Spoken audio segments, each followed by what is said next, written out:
one of the top prosecutors who investigated former President Donald Trump and was the first to get his taxes, is branching out on his own with some new targets in mind. And he just gave his first TV interview to NBC News investigative correspondent Tom Winter. And Tom joins us now with his exclusive story. Tom? Well, Mika, Carrie Dunn says his new group called Free and Fair is hoping to channel their expertise in the courts to address deep concerns they have for the rights of individuals.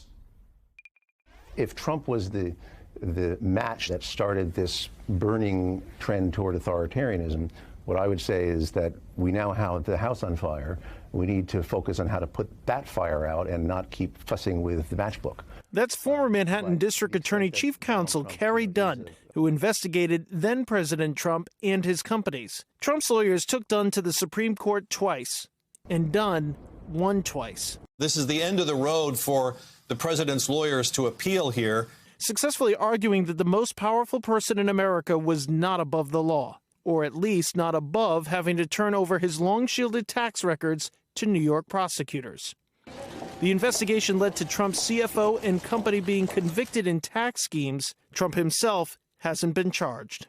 We asked Dunn if he would discuss the details of his investigation into Trump and his resignation when a newly elected district attorney decided to hold off, at least for now, on charging the former president. It's not something that I'm interested in just talking about. I haven't to date, and I don't see the need. There's a fairly robust record already published about what we are investigating. But frankly, just from my own perspective, it's in the rearview mirror. Dunn says he has a new target. What we're dealing with now is a national movement really aimed at rolling back rights and privileges that we've taken for granted for generations. It's much broader than Trump. Dunn and two other prominent attorneys say they're working together to address what they identify as systemic issues snaking their way through the courts. These are efforts to ban books, and prohibit, in some cases, discussions that some people would rather not hear about, like, race and sexuality, and in some cases, things like, the Holocaust even. Frankly, it's reminiscent of, the McCarthy era in the 1950s. Dunn says they're also pursuing cases involving the open carrying of assault rifles, challenges to voting rights, and making sure those involved in the events of January 6 are held accountable. There will be people that will watch this and say, this is a partisan political attorney. Well, frankly, I don't think of ourselves as partisan. I do think of ourselves as, trying to uphold a particular way of interpreting the Constitution, which frankly has persisted for many decades, generations, until now, and is now under attack. If that meets with disagreement by people who are on the other side of that debate, so be it. That's what we do as lawyers. Dunn and his partner, Mike Pomerantz, who worked at the DA's office and also resigned his prosecutorial post, say they will make no money off their new venture, and also say so far they've raised $1.6 million to get started. Mika? All right. And Tom, incredible. I mean, he says he's going to keep people accountable for January 6th. I guess the obvious question here is, does that include Donald Trump?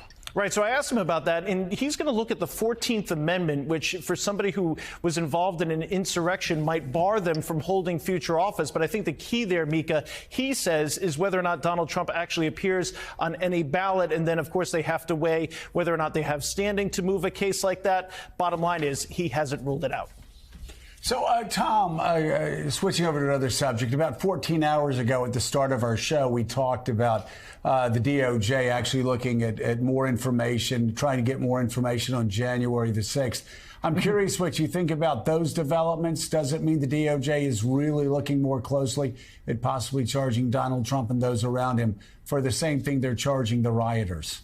I think they need to gather as much information as possible to try to prove intent. So it is not illegal for Donald Trump to say, whatever we may think about those claims, that the election was rigged, that I should have been the president, that there was all sorts of voter fraud. And so what I think the Justice Department is doing, what it seems like based on the public reports and the reports from our colleagues, is that they're trying to gather more substantive evidence and information that can say what was the president's state of mind and was there a plan here? Because he can say what he wants to say, but was there an effort here to drive the events of that day? There's been all sorts of things that have come out through the January 6th committee, but it's different in a court of law, and it's different when you try to seek an indictment, the types of information that you need to bring up. And it's also important to know that in the course of that process, one of the key things you're trying to determine is what evidence exists that may counter any sort of indictment that we would bring. In other words, is there information that could be beneficial to Donald Trump that we will have to disclose, that will have to come up at trial, that could jam up our case, that could cause a problem before the grand jury? So those are all things they need to consider. The train is definitely headed down the tracks, but whether or not it pulls into an indictment, Joe, is just something that's going to take time. And speaking of intent, how fascinating that a judge actually found in a Proud Boys case yesterday that Donald Trump saying stand back, stand by actually was admissible evidence and relevant. Let's move over to the documents cases. It appears that presidents now take documents out of the White House and wallpaper their homes or offices with them. This seems to be spreading a bit.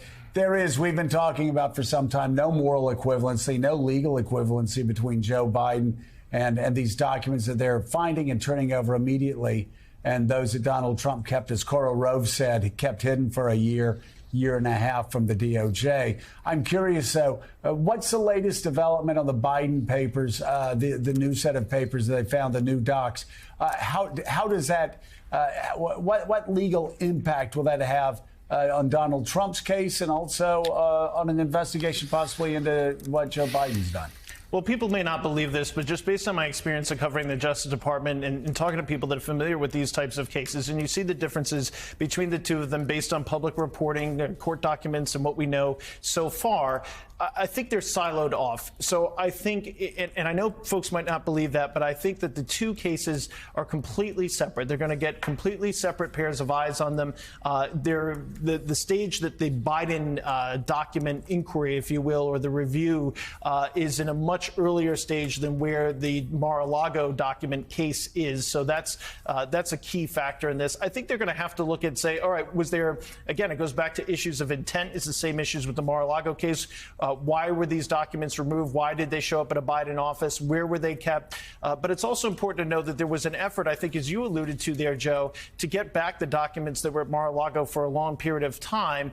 There's a school of thought by some in the law enforcement community that effort went on too long before there was a search that was conducted. There's a school of thought that maybe there should have been given more time, though I don't know what would have necessarily have changed. So this is a different circumstance in that the archives were not looking for these documents just based on what we've been told.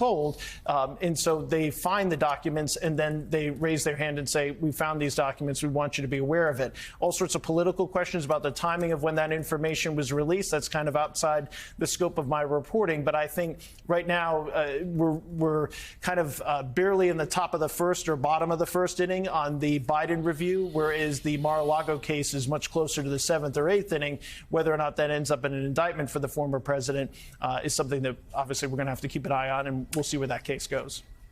NBC News investigative correspondent Tom Winter, thank you very much. And